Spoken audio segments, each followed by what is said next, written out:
지금도 살아계셔서 언제나 하시는 일, 나 같은 죄인 부르사 참 소망 주시도다. 주 앞에 내가 엎드려 그 이름 찬송함은 내 귀에 들린 말씀 중 귀하신 이름 예수. 주 예수께서 영원히 어제나 오늘이나 그 이름으로 우리에게 상복을 내리신다. 주 앞에 내가 엎드려 그 이름 찬송함은 내 귀에 들린 말씀 중 귀하신 이름 예수.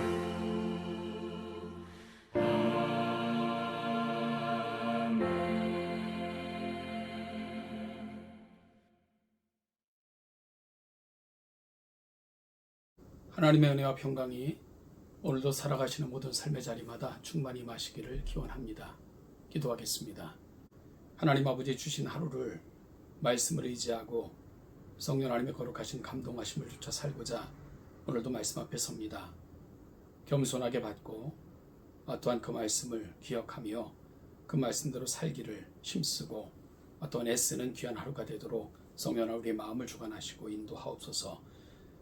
오늘도 들려주시는 그 말씀을 푯대 삼고 안내자로 삼아 하나님의 거룩함에 이룰 수 있는 귀한 하루가 되게 하시고 오늘도 꿈꾸며 소망하는 그 소망 외에도 함께하사 거룩한 주의 영광이 넘쳐나는 복된 하루가 되게 하옵소서.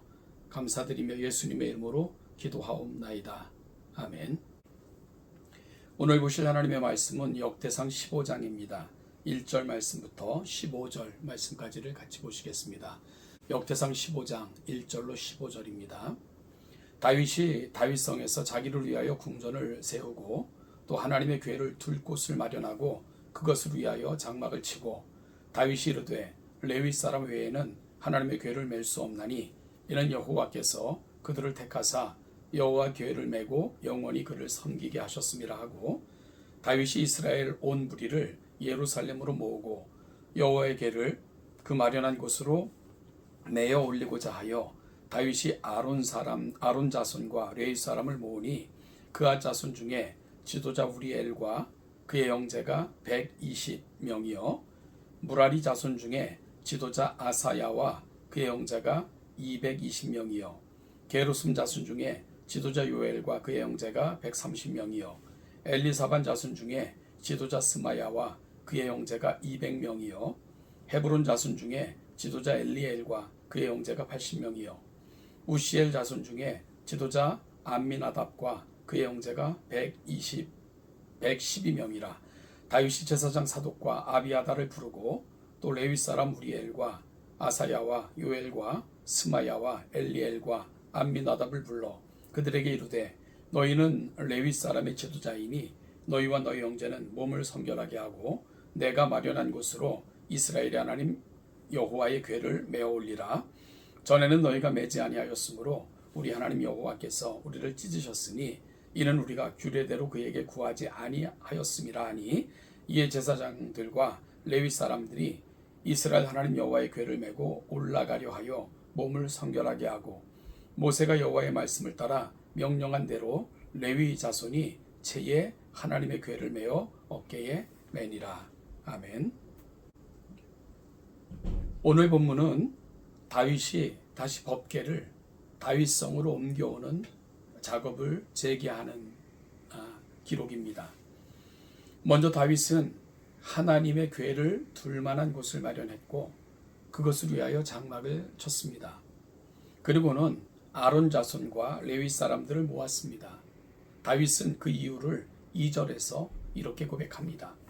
레위 사람 외에는 하나님의 궤를 맬 수 없나니 이는 여호와께서 그들을 택하사 여호와의 궤를 메고 영원히 그를 섬기게 하셨습니다. 이와 같은 깨달음은 13절의 아픈 기억을 반영하고 있습니다. 전에는 너희가 매지 아니하였으므로 우리 하나님 여호와께서 우리를 찢으셨으니 이는 우리가 규례대로 그에게 구하지 아니하였음이라. 이전에 다윗은 법궤를 옮기려는 계획을 마치 군사작전을 방불하듯 실행을 했습니다. 3만의 병사를 소집하고요, 새 수레를 만들어 레위인 아닌 자들로 수레에 법궤를 태워 말로 끌게 했습니다.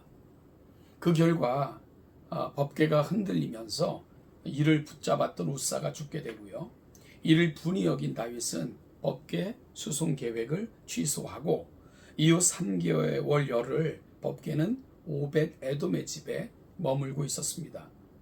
그런데 법궤가 임시 머물렀던 오벳 에돔의 집이 복을 받는 것이었습니다. 아마도 오벳 에돔의 집은 법궤를 성심껏 돌보았을 것으로 추정이 되고요, 이를 통해 다윗은 하나님의 마음은 그가 머무시는 곳에 복을 내리시는 분임을 알게 되었을 것입니다.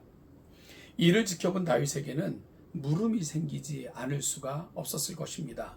그러면 왜 나는 법궤를 옮기는 일에 실패했는가? 하나님은 법궤를 옮기고자 하는 내 열심을 왜 거절하셨는가? 이런 질문이 일어날 수 있었겠지요. 아마도 다시 율법을 들여다보았을 것입니다. 그리고는 확인했을 것입니다. 그리고 그 결과가 바뀐 모습으로 오늘 법궤를 다시 옮기는 과정에 반영되고 있는 것입니다. 어떤 공동체나 공동체 리더가 된다는 것은 매우 중요한 일입니다. 그런데 리더는 언제나 완벽한 사람이 아닙니다. 단 최선의 결과를 만들어내기 위해 노력하는 사람일 뿐입니다. 따라서 때론 실수도 있고 실패할 때도 종종 있습니다. 그럴 때 여러분, 잘못된 리더는 주변, 환경, 여건, 형편을 탓하며 자신의 책임을 모면하기에 급급합니다. 그리고 더더욱 무리한 방식으로 일을 진행하여 일을 더 그르치기 마련입니다. 그러나 올바른 리더는 실수나 실패를 거울로 삼습니다. 돌아보고 반성하고 고치고 회복하여 새로워지는 기회로 삼습니다. 그렇게 공동체는 한때 어려움이 좌절이 아닌 한층 더 발전적인 방향으로 나아가게 됩니다. 오늘 본문에서 만나는 다윗이 바로 그런 리더입니다. 그는 실패에 머물러 있거나 마음을 강팍하게 한 것이 아니라 다시금 말씀을 펼치고 자신을 돌아보며 실패의 이유를 규명했습니다. 그리고 다시 시도할 때는 하나님께서 지시하신 대로, 하나님께서 원하시는 대로, 하나님의 방식대로 진행하고 있는 것을 보게 됩니다. 지도자가 자신의 잘못을 인정하는 것은 말처럼 쉬운 일이 아닙니다. 자신의 채통과 위신이 떨어진다고 종종 생각하기 때문입니다. 그러나 이것은 단순한 인간적인 생각일 뿐입니다. 어찌 보면 공동체는 자신의 잘못을 솔직하게 인정하고 실패를 거울 삼아 고치고 바꿈으로 공동체를 더 큰 위기로 몰아가지 않는 그런 지도자를 원하기 때문입니다. 바로 다윗은 이런 지도자의 길을 택한 것입니다. 자신의 실수를 솔직하게 인정하고 율법에 기록된 방식을 조차 모든 것을 바꿨습니다. 이런 다윗의 모습을 역대기 저자는 오늘 본문 15장 15절에서 이렇게 평가합니다. 모세가 여호와의 말씀을 따라 명령한 대로 레위 자손이 채에 하나님의 궤를 꿰어 어깨에 매니라. 여호와의 말씀대로, 명령한 대로. 그리고 그 결과 이 일은 하나님께서 기뻐하시는 일이 되었고요, 이스라엘에게는 하나님의 큰 복이 임하는 그런 계기가 되었습니다. 그리고 이 일은 이후 다윗의 통치에 있어 아주 결정적인 역할을 합니다. 어제도 살핀 것처럼 블레셋과의 전투에서 끊임없이 하나님의 뜻을 묻고 있는 다윗을 발견하게 됩니다. 하나님의 말씀이 임하면 세밀하게 준행하는 모습으로 바뀌는 다윗을 만나게 됩니다. 그리고 이후로 그의 통치는 하나님께서 그들의 왕이 되심을 보여주며 그 백성들을 하나님의 백성처럼 여기는 그런 왕이 될 수 있었습니다. 사랑하는 동천교회 성도 여러분, 오늘 본문을 통해 우리의 삶을 점검할 수 있는 기회가 되기를 바라고요. 또한 오늘 다윗이 다시 돌아와 보여준 모습, 우리가 살아가는 우리 삶의 모습이 될 수 있기를 주님의 이름으로 축복합니다. 하나님의 말씀은 교훈과 책망과 바르게 함과 의로 교육하기에 유익합니다. 하나님의 말씀을 통해 늘 깨닫고 돌아보고 고치고 끊임없이 연단받아 하나님의 사람으로 점점 더 원만함에 이룰 수 있는 우리 동천의 모든 성도들 되시기를 주님의 이름으로 축복합니다.